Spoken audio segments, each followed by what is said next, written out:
Good morning students. Last class में हमने cyber attacks, cyber के बारे में और उसके कैसे कैसे तरीके होते हैं, मेथड होते हैं, उसके बारे में हमने डिस्कस किया था। आज हम डिस्कस करेंगे causes of cyber threats attacks. क्या कारण होते हैं साइबर अटैक्स, साइबर थ्रेट्स के। ठीक है, सबसे मेन बात इसमें ये आती है कि हमें ये पता होना चाहिए कि साइबर अटैक्स किस लिए होते हैं, क्यों होते हैं। इसमें है easy access to the internet. One of the reason for the increase in cyber attacks is easy internet access. It has become very convenient for anyone to use the internet nowadays, and with the emergence of various internet service providers in the market, the internet service pack has become much cheaper. हाँ जी, main इसका मतलब पता है क्या है कि हमें आसानी से इंटरनेट कनेक्शन प्रोवाइड हो जाते हैं, मिल जाते हैं।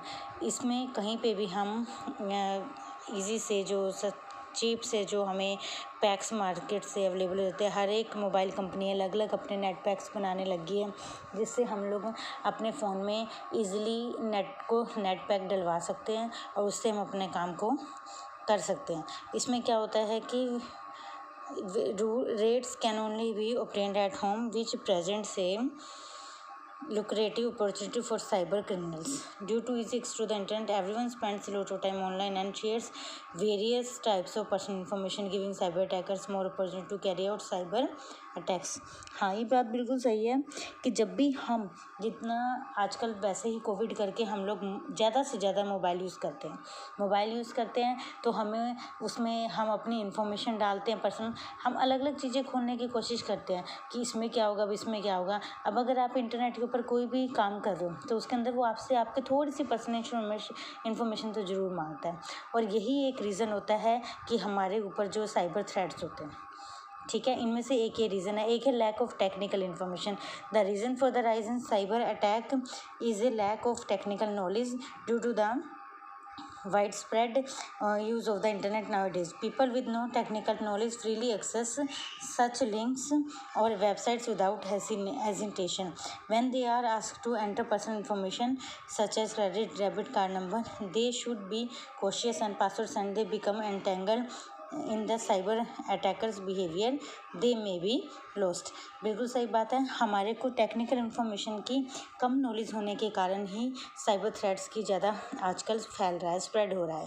पीपल क्या करते हैं आजकल, लोग क्या होता है कि उन्हें कोई भी इन्फॉर्मेशन अगर वो अपनी पर्सनल इन्फॉर्मेशन को सेंड करते हैं, जैसे डेबिट कार्ड, क्रेडिट कार्ड का कोई नंबर डाल दिया, वो आपसे आप पासवर्ड डालते अपने लिए, लेकिन वो उस पासवर्ड को हैक कर लेते हैं। आपको सिर्फ एक उन जो अटैकर्स होते हैं ना, उनको सिर्फ एक हिंट की जरूरत होती है, बाकी वो अपने आप ढूंढ के निकाल लेते हैं। उन्हें ये नहीं होता कि आप उन्हें पूरी की पूरी इन्फॉर्मेशन निकाल के देंगे। No, they want only little bit information.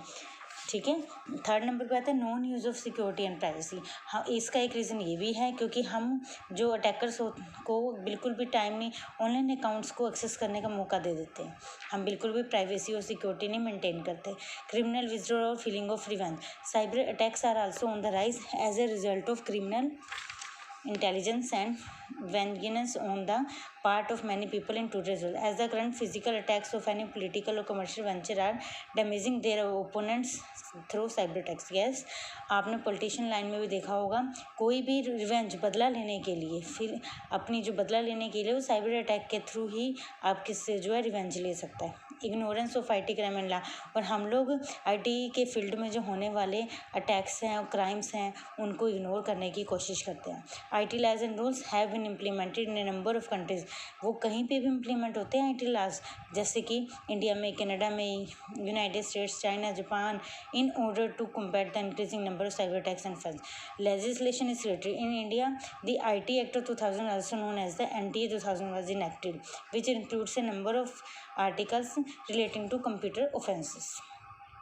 हम इन लॉज को जो हमारे पास हैं इन्हें हमें इग्नोर नहीं करना चाहिए और हमें इसके बारे में सारी इन्फॉर्मेशन भी होनी चाहिए। Excessive use of mobile technology and social media. Excess मात्रा में हमें कभी भी अपनी सोशल साइट्स को और मोबाइल को यूज़ नहीं करना चाहिए, because mobile phone user can easily access social media through the internet.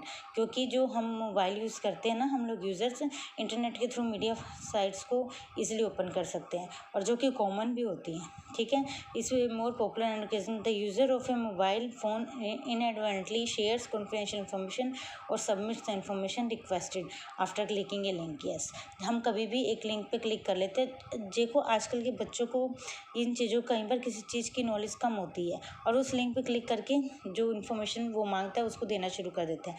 इस वजह से हमारे जो थ्रेट्स हैं वो बढ़ते जाते हैं। नेक्स्ट आता है हमारे पास topic malware and its variants. Cyber attacks, their threats, their types and the reason for their existence have already been discussed on in this text. हम ऑलरेडी डिस्कस कर चुके हैं। We have also learn what kind of damage attacks और threats can cause, कि हमारे ऊपर threats कैसे, क्या रीज़न क्या होते हैं। Now is the time to understand how these attacks and threats exist, what technique program cyber criminals use to create these attacks, threats and how they, ये ठीक है। मालवेयर एंड इट्स वेरिएंट्स के अंदर हमें ये डिस्कस करने को मिलेगा कि कैसे, किस टेक्निक के थ्रू, किस प्रोग्राम के थ्रू जो साइबर क्रिमिनल्स हैं वो बढ़ रहे हैं, साइबर अटैक्स जो हैं वो बढ़ रहे हैं। ठीक है, सबसे पहले malware is made up of 2 words in English, mal and ware, a short form of malicious and a software combination. Malware is a collection of malicious programs that infects a computer system, जो आपके computer system को infect करता है, which are created in some way by criminals in order to damage the computer based system and have a negative impact on or destroy the computer based system. ये इसमें बताया गया है कि malware क्या करता है, ये एक कंप्यूटर बेस्ड सिस्टम को डैमेज करने का काम करता है। Computer virus is a common example, और मालवेयर का सबसे इंपॉर्टेंट एग्जांपल है computer virus. Criminals around the world are developing varieties of sophisticated software to damage modern computer based system that access computers in a variety of ways thanks to the changing and evolving forms of technology. जो criminals हैं वो क्या करते हैं कि एक ऐसे software to damage find कर रहे हैं कि जिससे हम कंप्यूटर बेस्ड सिस्टम को डैमेज कर सकें। ठीक है, नंबर 1 पे आता है इसके अंदर adware. Adware is a type of malicious software that infects the computer system via add on. ये एक ऐसा सॉफ्टवेयर है जिसके अंदर हम हमारे जो सॉफ्टवेयर उसको इन्फेक्ट तो होता है कंप्यूटर सिस्टम, किसके थ्रू, ऐड ऑन जब हम करते हैं। When a user clicks on unwanted add on while surfing the internet, these are entered into the computer. जब भी जो कोई न्यूज़ होती हैं जो कि हमारे लिए बेनिफिशियल नहीं होती, ऐड चल रही होती हैं, लेकिन हम उसके ऊपर क्लिक कर लेते हैं, तो वो जैसे ही ओपन होती हैं, ऐड जो भी ओपन होती हैं, तो वो हमारे पीसी में वायरस से एंटर हो जाता है। क्योंकि जब भी कोई जो वायरस पीसीस के अंदर डालने के लिए इन्वेंट करता है, वो हमेशा ऐसा ही लिंक को सेंड करता है कि जिसको खोलते ही आपके पीसी के अंदर जो है वायरस है वो स्प्रेड हो जाएगा। As we all know, a virus is a type of bacteria, and we all know that if any type of virus enters the human body, infection will spread throughout the body, which can be dangerous. हम सारे जानते हैं जैसे कि अगर हमारी body के अंदर कोई वायरस हो जाता है, वायरल आ जाता है, तो वो पूरी हमारी बॉडी को इन्फेक्ट करता है। इसी टाइप से वायरस जब कंप्यूटर के अंदर आता है तो पूरे डाटा को, सिस्टम को करप्ट कर देता है, उसके फंक्शंस को भी करप्ट कर देता है। रैंसमवेयर क्या होता है? इसका मतलब होता है श्रिफ्टी। It literally means ransomware which refers to malicious programs और software that long into a computer and encrypt the entire system और एनी इंपॉर्टेंट डॉक्यूमेंट। ये भी एक इसका टाइप ही है जो कि हमारे कंप्यूटर को जब वायरस के थ्रू डैमेज कर देता है। नेक्स्ट आता है computer worms. Worms is a word that means worm. Computer worms are a type of computer virus that is more dangerous than computer viruses. According to this literal definition, they behave like a slow poison, slowly and erupting into the computer system, and the computer user is completely unaware that a program has been accessed to on his machine. ये बात बिल्कुल सही है। Computer virus क्या होता है? ये एक कंप्यूटर वर्म एक ऐसा वायरस होता है जो हमारे कंप्यूटर के लिए डेंजर होता है, और इसमें यूज़र को पता भी नहीं चलता। ये धीरे धीरे उसके लिए जहर बनता जाता है, और जो यूज़र होता है उसे पता भी नहीं होता कि मेरे पीसी के अंदर ऐसी कौन सी फाइल है जो धीरे धीरे करप्ट होती जा रही है, जो मेरे मतलब की फाइल है, और उन्हीं को वो डाटा ही ये एक्चुअली कुछ ऐसी फाइलों पर अटैक करते हैं जिसमें हम लोग वायरस बनाते समय ये लोग डाल देते हैं ना, जो भी वायरस अटैकर्स होते हैं, कि इस टाइप की कोई फाइल मिलेगी तो उसने उसको डैमेज करना है, उसके अंदर ये इस टाइप से उसकी टेक्निक डाल देते हैं। एक होता है ट्रोजन हॉर्स। ये भी एक टाइप का वायरस होता है जो क्या होता है, फेक ईमेल और आईडी के थ्रू हमारे जो पीसी या कंप्यूटर यूज है उसके अंदर हमारे ये एंटर कर जाता है। ब्राउज़र हैकिंग क्या होता है? एक ऐसा सॉफ्टवेयर होता है जो हमारे हाईजैक्स को, ब्राउज़र को चेंज कर देता है, उसकी सेटिंग्स को बिना किसी परमिशन के वो उसकी सेटिंग को चेंज कर देता है ब्राउज़र की, जिससे क्या होता है कि वो ब्राउज़र भी हैक होना शुरू हो जाता है। स्टीलवेयर क्या होता है? ये एक ऐसा डिज़ाइन टू स्टील और divert information about and type of security information information according to this definition. ये क्या करता है, जो आपकी पीसी सिस्टम की इन्फॉर्मेशन है उसको डाइवर्ट करने की कोशिश करता है। डाइवर्ट करने की कोशिश मतलब कि जिस पीसी की इंफॉर्मेशन है उसकी बजाय दूसरी जगह पे इसको शेयर करने की कोशिश करता है। साइबर सिक्योरिटी एंड टेक्निक्स क्या होती हैं, उसके अंदर भी कैसे हम उसकी किस तरीके से हम सिक्योरिटी कर सकते हैं, उसकी टेक्नोलॉजी को बचा सकते हैं, ये सारे हम इसके अंदर हैं। ऑथेंटिकेशन में क्या होता है, सबसे ज़्यादा क्या होता है कि हमें इसके अंदर एक्यूरेट लॉगिन इन्फॉर्मेशन डालनी चाहिए, और उसके अंदर, और जब वो हमसे पूछता है कि आप हो, उसके अंदर ऐसी सेटिंग करनी चाहिए कि आपके मोबाइल में पहले उसका OTP पूछा जाए अगर आपकी कोई इंपॉर्टेंट इन्फॉर्मेशन होती है। हमेशा हमारी जो ब्राउज़र पे जो IDs होती है उनको हमें एक स्ट्रॉन्ग पासवर्ड देना चाहिए ताकि उस पासवर्ड को कोई भी हैक ना कर सके। डिफ़िकल्ट पासवर्ड देने चाहिए, यानी कि आपके नाम से मिलता जुलता हो, कोई भी डिजिट्स दे दी, अपनी डेट ऑफ बर्थ दे दी एक्सेट्रा, ऐसे पासवर्ड्स कभी भी नहीं रखने चाहिए। एन्क्रिप्शन क्या होता है, ये एक सिक्योरिटी अप्रोच होती है जो कंप्यूटर बेस्ड होती है। इसमें एक यूज़र नेम और पासवर्ड होता है, ठीक है। इसके अंदर पासवर्ड एंटर करके हम कहीं पे भी कंप्यूटर बेस्ड सिस्टम में स्पेशल सिंबल होने चाहिए। Only the person who fills out the form और द एक्चुअल यूज़र अंडरस्टैंडिंग, ऐसे पासवर्ड होने चाहिए कि स्टार के अंदर रखना चाहिए और इसे सिर्फ जो यूज़र यूज़ कर रहा है वही इसको अंडरस्टैंड कर सके, बाकी किसी को पता ना चले। एंटीवायरस सॉफ्टवेयर हमारे ये इसको ऐसा सॉफ्टवेयर इसलिए बोलते हैं क्योंकि ये वायरस को आने से अपने हमारे कंप्यूटर में इसको रोकता है। एंटीवायरस सॉफ्टवेयर कई टाइप के होते हैं, AVG, मैककेफे, एडोन, ये नोटन हो गया, ये सारे एंटीवायरस सॉफ्टवेयर होते हैं। इसका क्या यूज़ होता है कि जब हम जिस भी पीसी में इंटरनेट लगा होता है वहाँ पे हम ये एंटीवायरस सॉफ्टवेयर ज़रूर डाउनलोड करते हैं। ये पेमेंट बेस्ड होता है। अगर ये फ्री ट्रायल लेना है तो 2 और 3 मंथ्स का फ्री ट्रायल होता है, लेकिन वैसे इसके 1 ईयर की पेमेंट बेस्ड होता है ये। अगर आप इसको पीसी में डाल के रखते हो तो इंटरनेट चलाते हो, तो अगर आप गलती से किसी लिंक या ईमेल आईडी वगैरह पे क्लिक कर देते हो तो वायरस को आपके पीसी में एंटर नहीं करने देता, उसको सेव कर लेता है।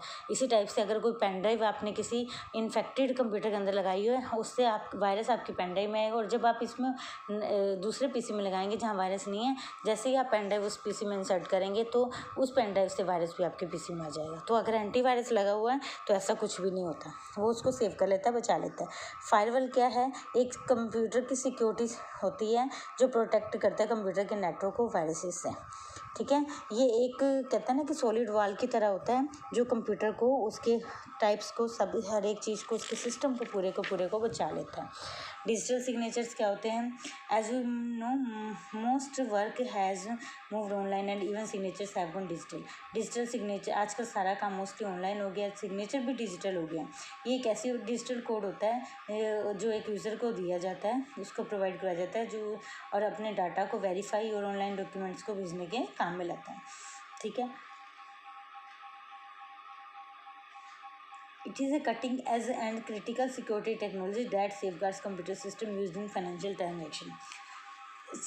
जो डिजिटल सिग्नेचर होते हैं वो हमारे सिक्योरिटी पर्पज़ से बहुत ही ज़्यादा इंपॉर्टेंट होता है। इससे हमारा कुछ भी गड़बड़ होने की शंका नहीं होती है। इससे हमें पता चल जाता है कि अगर कोई हमारा हैक करना चाह रहा है कुछ भी, तो हमारे साइन के बिना वो उसको कर नहीं पाएगा।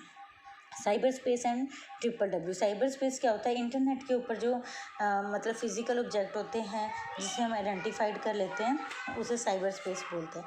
Cyber space is the emotional virtual electronic environment in which all internet use communicate with one other. ये एक ऐसी जगह होती है जहाँ पे सभी जो इंटरनेट यूजर्स होते हैं वो आपस में एक दूसरे से कम्युनिकेट कर सकते हैं, बातचीत कर सकते हैं, और अपने जो डिफर फ्रॉम WWW से डिफरेंट होता है। WWW क्या होता है, वर्ल्ड वाइड वेब होता है।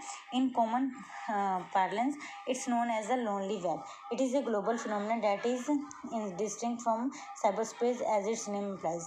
ये क्या होता है, वेब ब्राउज़र की तरह होता है। ये इन्फॉर्मेशन को अपने सिस्टम पे मेंटेन करने के काम में लाया जाता है। इसके अंदर ही हम जितने भी वेबसाइट्स हैं वो सारी की सारी साइट्स को ओपन करते हैं जो हमें दूसरे से कम्युनिकेट करने के काम आता है। लास्ट टॉपिक आता है हमारे पास इंफॉर्मेशन टेक्नोलॉजी, IT एक्ट 2000। इसकी फुल फॉर्म होती है इंफॉर्मेशन टेक्नोलॉजी। ये the internet in India as well as the cyber threats that this use poses, ठीक है। The central government of India pass the IT act 2000 on October 7, 2000। Central government ने ये act जब पास किया था वो 7 अक्टूबर 2000 में इसने पास किया था। और is another name for this act, it is a piece of legislation. इसको IT 2000 भी बोला जाता है, ठीक है। It is a piece of legislation dealing with cyber crime and electronic commerce. ये साइबर क्राइम को ऑनलाइन डील करने में काम में लाया जाता है, इलेक्ट्रॉनिक कॉमर्स को भी। In October 2000, the act was amended to give the company CERT in complete control of India's information technology. इसका 2008 के अंदर इसका चेंज करके IT Act 2008 in its entirely. However, since it is based on the IT Act 2000, this Act 2008 is an upgraded version of IT. उसका ये update कर दिया था उसके अंदर कुछ ऑप्शन, इसलिए उसका लेटेस्ट वर्जन Act 2008 हो गया था। ऑब्जेक्टिव क्या है? Making electronic data information communication legal, make online data information storage easily. ये सारी चीज़ें हम इसके अंदर कर सकते हैं। आप इसको एक बार रीड करके देखना। फीचर्स क्या होते हैं गुड्डू? इसके फीचर्स देखो क्या होते हैं। डिजिटल सिग्नेचर्स इसमें हमारी ये बेस्ट बेनिफिट होते हैं और recognise all kinds of financial transaction को कंडक्ट करता है सिक्योरिटी रूप में। Cyber crime and electronic commerce are both addressed in this act और इस covers crimes committed outside of India that are in some way related to India. The act also makes online record keeping and storage legal और electronic communication are recognised by the act और the cyber crime and electronic commerce are both addressed in IT act. तो बच्चों ये हमारा third chapter था, cyber threats वगैरह के बारे में डिस्कस किया। आप एक बार इसको बुक में रीड करके भी आप इसको अंडरस्टैंड करना और इस वीडियो के थ्रू भी आपको बहुत कुछ समझ में आ जाएगा। थैंक यू बेटा।